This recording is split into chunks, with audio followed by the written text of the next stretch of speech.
Chapter 10.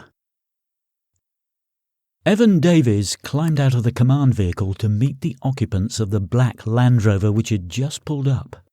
He was surprised to see just two people, the driver and passenger, emerge from the vehicle.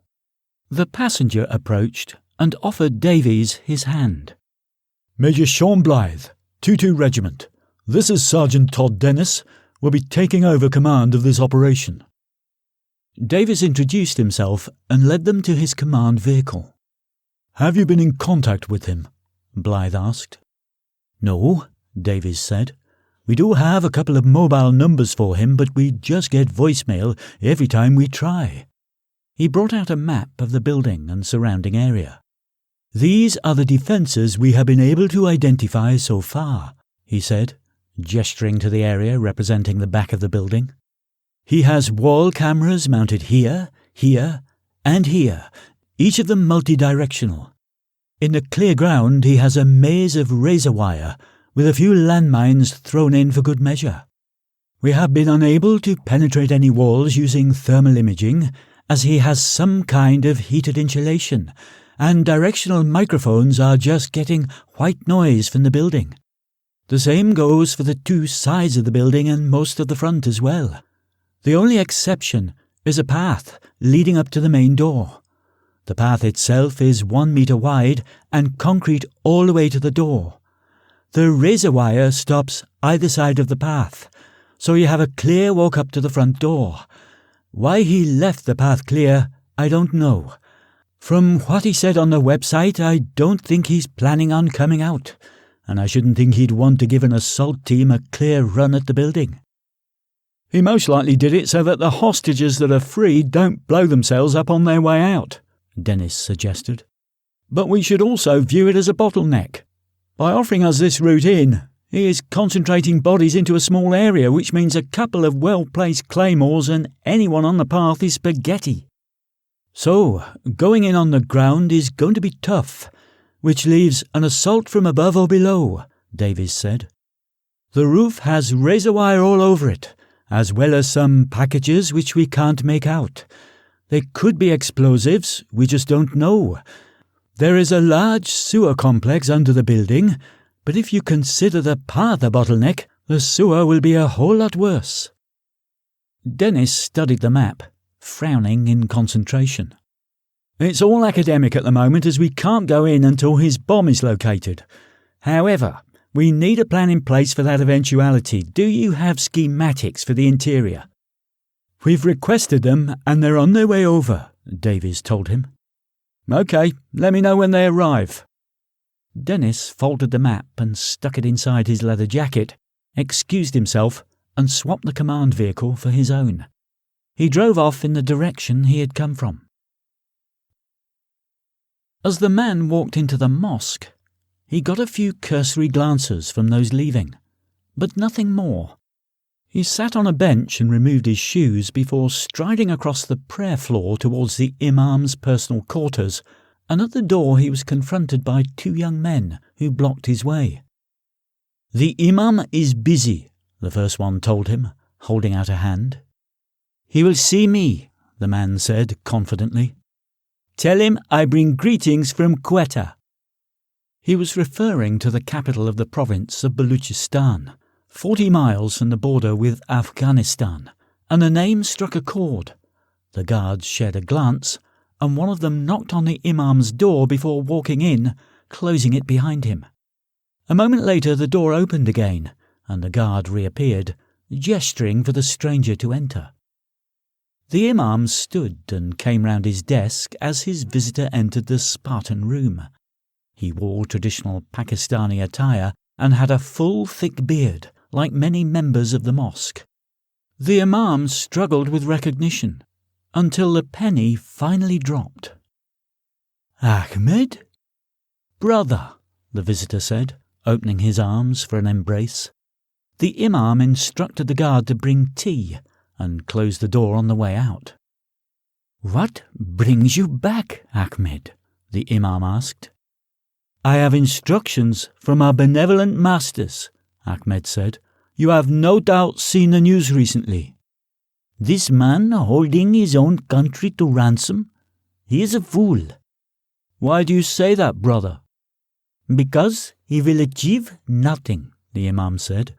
The British government will never give in to his demands.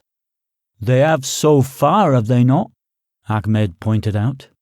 They do not attack him because he has put fear in their hearts with his so-called device, and now the time has come to exploit and enhance that fear. What do you have in mind? The Imam asked. First, I need enough true believers to see this plan through.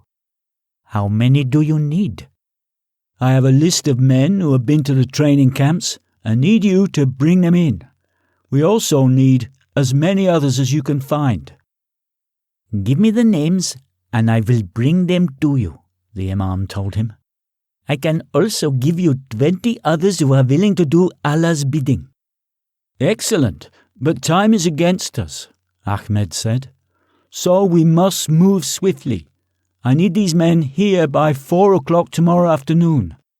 I will reveal the assignment when all are together, and, inshallah, we will strike fear in the hearts of these people. Inshallah. God willing. Tom Gray listened to the news as he scanned his monitors. Nothing was happening outside, and even less was happening on the TV. That was the trouble with a rolling news channel, he thought. Unless they had a breaking story, it was the same thing over and over again. However, his curiosity was aroused when the newscaster announced an imminent interview with the Home Secretary, live on air, straight after the weather. Gray took the opportunity to check on his guests again, then sat down to see what the bloated politician had to say. Stephen Wells was introduced to the viewers and fielded an easy opening question. Mr. Home Secretary, what progress has been made in the search for Tom Gray's bomb? Police forces all over the country are working day and night to try and locate the device Mr. Gray claims to have. Our security services are also working tirelessly to protect the people of this nation. We are confident that we will see a peaceful resolution to this episode. I'm threatening to kill thousands, and he calls it an episode, Gray thought. Talk about playing it down. Do we know what kind of bomb Mr. Gray claims to have? The newscaster asked. Not at this moment in time, but we are working hard to ascertain just exactly what kind of threat we are dealing with. The newscaster changed tack, possibly hoping to throw the Home Secretary off his guard. What is your response to Mr. Gray's proposed law changes? The Home Secretary didn't even break sweat. There are fundamental flaws in Mr. Gray's proposals which make them unworkable, I'm afraid. For a start, he wants us to conscript criminals into the army and give them guns, while we are working hard to take guns out of the hands of criminals. There is also the cost involved in conscription to consider, and we estimate it would run into the hundreds of millions. What about reintroducing judicial corporal punishment? This is the 21st century, and there is no desire to return to the days of whipping people for stealing a loaf of bread. Although the government respects the rights of other countries to use judicial corporal punishment, Britain has a proud history of reform and re-education. Does this mean the government will refuse to hold a referendum, even if the people of Britain vote for one through Mr. Gray's website? We are currently reviewing the judicial system and have been for the last few months.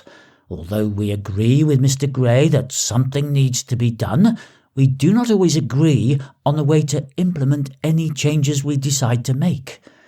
Any changes we make will be with a view to reducing crime and setting higher tariffs for the most serious crimes.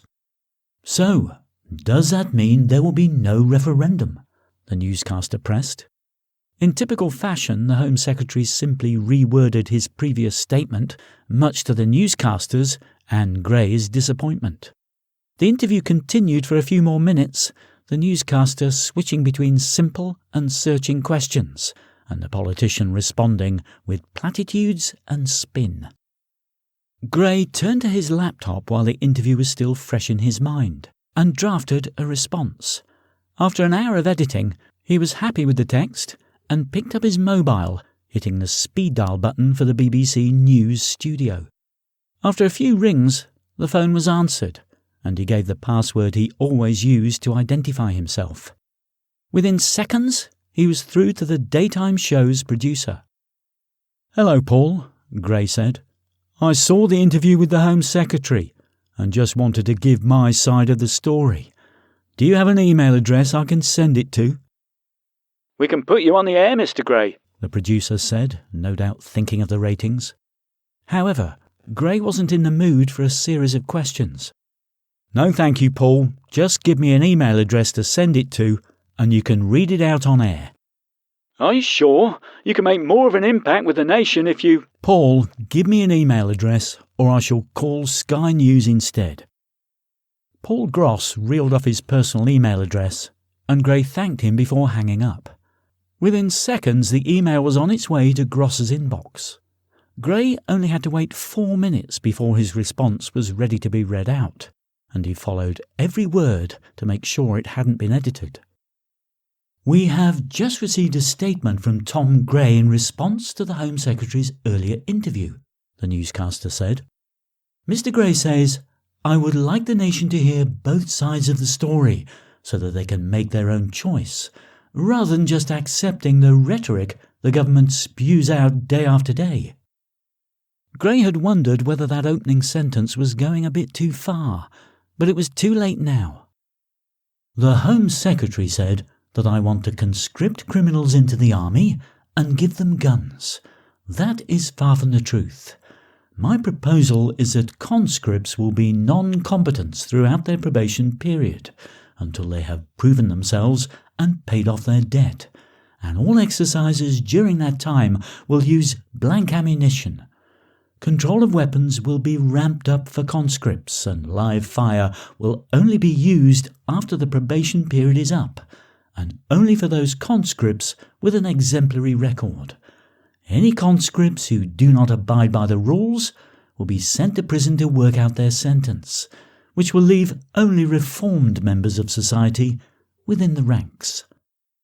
The Home Secretary also states that conscription will cost the nation hundreds of millions, but as I have already pointed out in my proposal, there were 3 periods of conscription in the 20th century.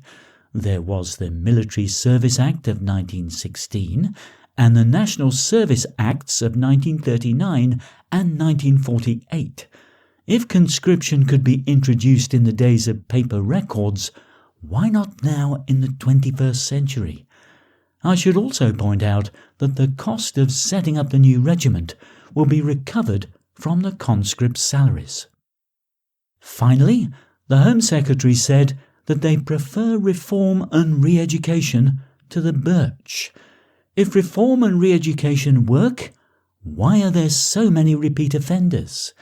In 2009, nearly 21,000 offenders who had been convicted or cautioned between 25 and 50 times avoided custodial sentences.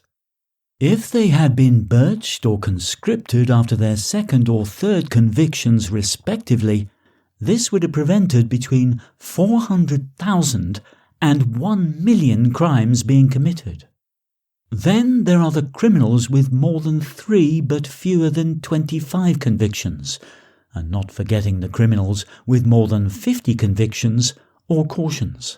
If the birch and conscription are introduced, they could prevent over 4 million offences every year. Imagine the saving in police costs, and that is just the ones that were not given a custodial sentence. If my measures were introduced, how do you think the population would react?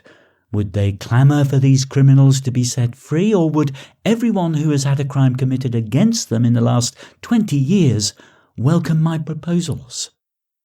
Finally, Mr. Gray wants us to remind you that you can still vote for or against his proposed changes on his website at www.justiceforbritain.co.uk /justice bill. The results will appear on his website tomorrow at midday.